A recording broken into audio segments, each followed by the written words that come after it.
त्योहारों के सीजन में जब हम पूजा करते हैं और पूजा के बाद कोई कुछ वेस्ट होता है, जैसे अक्षत हैं और जागते की राख है या फूल की मालाएं हैं, और अभी नवरात्रों में जैसे हमने जौ उगाते हैं हम, तो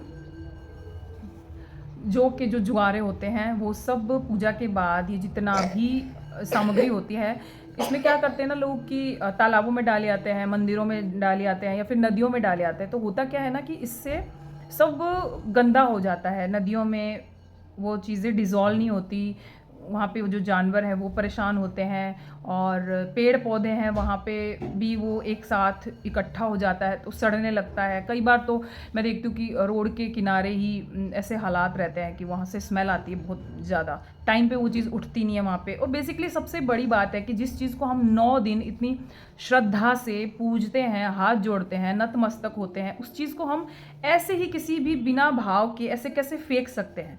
तो ये हमारी श्रद्धा की भी बात है। तो उन चीज़ों को ना इस तरह से फेंकने की बजाय हम अपने घर में ही उसको डिज़ोल्व कर ले, तो इससे बेहतर कुछ नहीं होगा कि सब अपने अपने घर से अगर थोड़ा थोड़ा थोड़ा थोड़ा कचरा, जिसको समझ के हम बाहर डाले आते हैं और बाहर गंदगी हो जाती है, उसको हम अपने ही घर में व्यवस्थित तरीके से उसको डिज़ोल्व कर सकते हैं। तो उसके लिए मैं क्या करती हूँ, मैं बताती हूँ कि जो फूल की मालाएं होती हैं उनको आप तोड़ के और धूप में सुखा लीजिए, और नेट पे देखना उसकी बहुत सारी चीज़ें बन सकती है।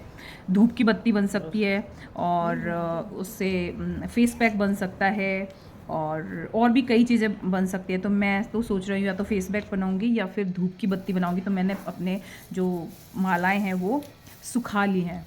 और दूसरी चीज़ है, जगराते की जो राख होती है वो हम अपने मंदिर के गमलों की अपने गमलों की मिट्टी में डाल सकते हैं। उससे हमारी मिट्टी जो है उपजाऊ होती है, मतलब मिट्टी का जो न्यूट्रिशन वैल्यू है वो बढ़ती है।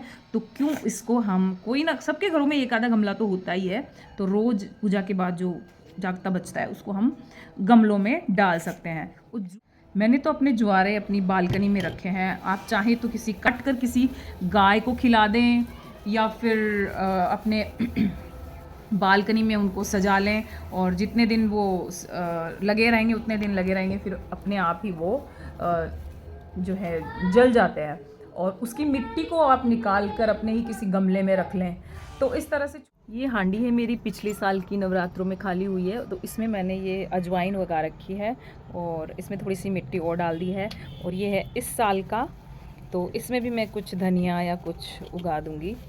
तो ये है, देखो कितनी है इसमें। इसको मैं आराम से कड़ी में छौंक लगाती हूँ, या फिर कभी पेट में गैस वगैरह हो जाए तो आप एक पत्ता तोड़ा और मस्ती से खाओ। अनाज बचता है दीपक के नीचे, जो हम अनाज लगाते हैं, चावल या बाजरा या गेहूँ, वो हम जानवरों को डाल सकते हैं। तो सब चीज़ों को ना, हाँ पापा बुला रहे हैं। हाँ, तो सब चीज़ों को अगर हम अलग अलग अलग अलग जगह पे